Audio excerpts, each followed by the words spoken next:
Some wonderful cowboy boots that Mr. Monckton is sporting.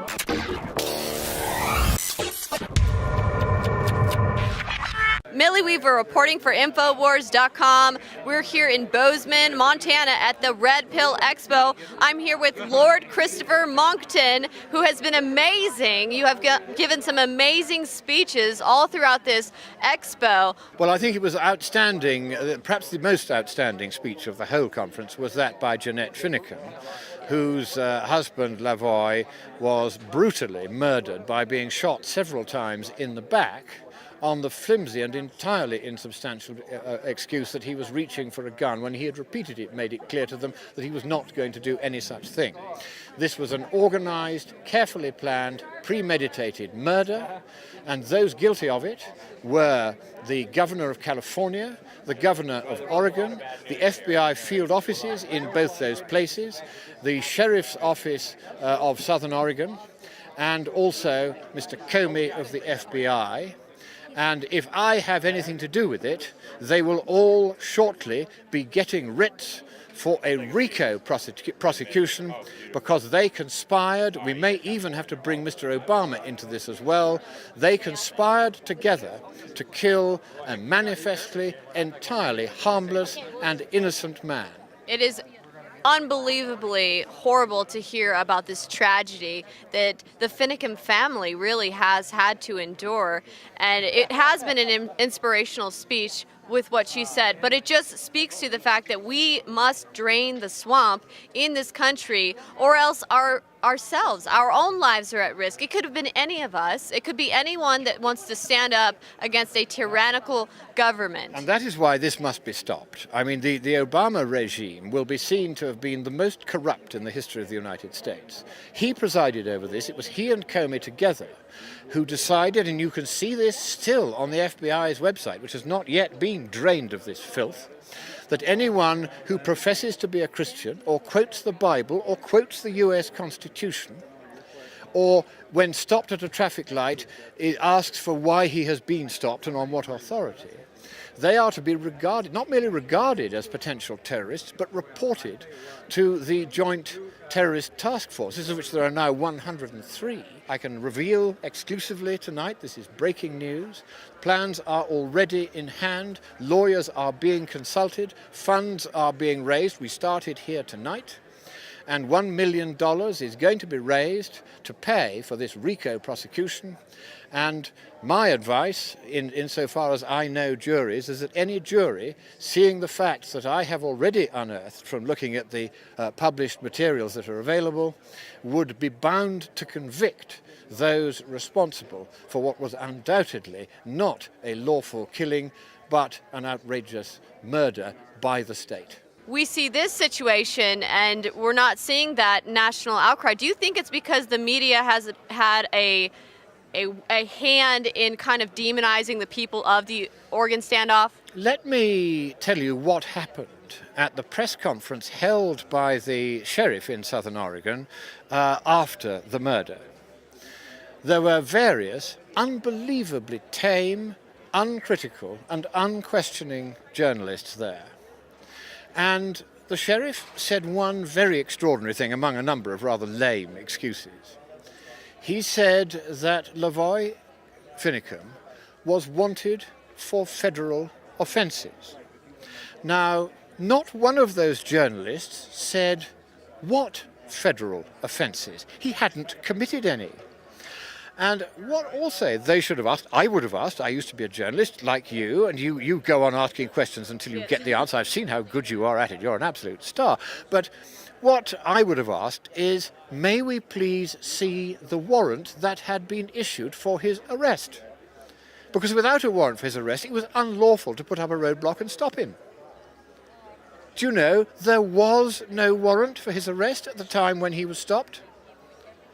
They were going to get it the next morning. That was their excuse. Let me tell you something else, breaking news. Because when I was on with Alex Jones some months ago, he very kindly has me on about once a month. And here I am again, turning up like a bad penny. I was talking about this episode, the Finicum murder, And I said it was very clear to me that Mr. Comey and Mr. Obama's policy of treating Christians and people who quote the Bible and people who quote the Constitution, people even who quote decisions of the Supreme Court, are to be regarded and reported as though they were terrorists or potential terrorists. That policy, which led to the death of Lavoy Finicum very directly, a policy which has not yet been reversed, though I am going to see to it that it is reversed, I transmitted a short report of this to the administration's transition team. And I said, you need to watch for this one because it's going to come back and bite government generally in the backside unless you are aware of it. And I said to them privately what I then said, and you can go back and check this, I said this publicly on the air, it would be necessary, for the sake of Mr. Trump distancing himself from what had been done, that he should fire Mr. Comey, both privately to the administration's transition team and then publicly on Alex Jones. Weeks later, he was gone. So don't you think, you who committed this crime, that because I am from across the pond, I don't have sufficient influence to make a difference to what is going to happen to you now. From this day on, when this broadcast is drawn to your attention, you will never again sleep easy in your beds, and very soon you will not be sleeping in beds, you will be sleeping in cots by a tin toilet in a small cell shared with somebody that you might not normally wish to know on your social circuit. So be very clear on this. Mr. Comey has already gone.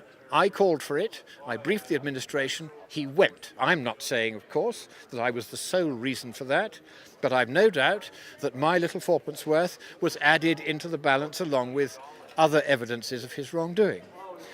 But we are going to continue to press forward with this matter. We are not going to leave Mrs. Finicum unhelped and abandoned. We are also going to look into the way in which the Bureau of Land Management has been willfully failing to comply with federal regulations that require them forthwith to ensure that Mrs. Finicum is given the right to continue to ranch the government-owned land that her late husband had. And at the moment they're still dithering. They won't reply to correspondence. They won't even say that they're refusing her. They're deliberately just delaying it in the hope that she will run out of money, go bankrupt and go away. Now that kind of communistic practice is unacceptable.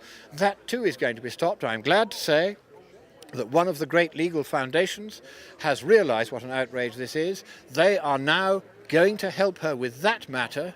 And so the Bureau of Land Management, and let me tell you this, your very existence is under threat as a result of your mistreatment of Mrs. Finicum. My advice to you is this, that if within 2 weeks of this broadcast you have failed to make sure that she is told that she is entitled to continue the land lease that was originally in favor of her late husband, then the Bureau of Land Management will from then on be at very grave risk indeed of being abolished and of all its senior management debarred from ever holding any public office again.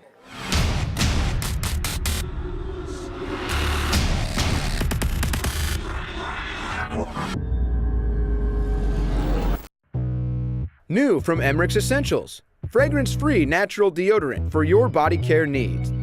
Playing basketball in the dry summer heat really makes me sweat. To maintain my game, I need all the confidence I can get.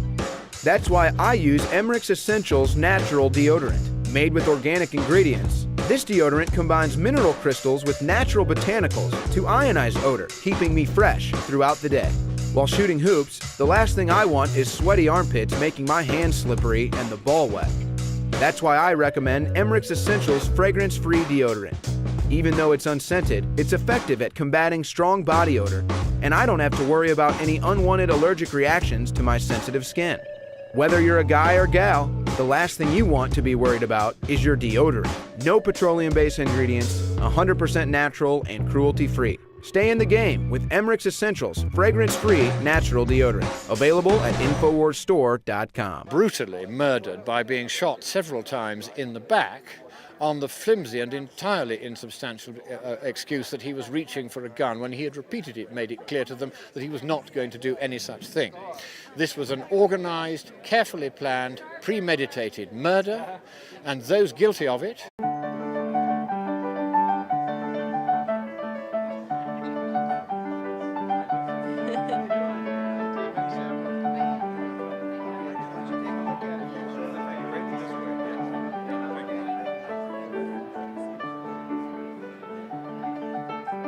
were the governor of California, the governor of Oregon, the FBI field offices in both those places, the sheriff's office of Southern Oregon, and also Mr. Comey of the FBI. And if I have anything to do with it, they will all shortly. Some wonderful cowboy boots that Mr. Monckton is sporting.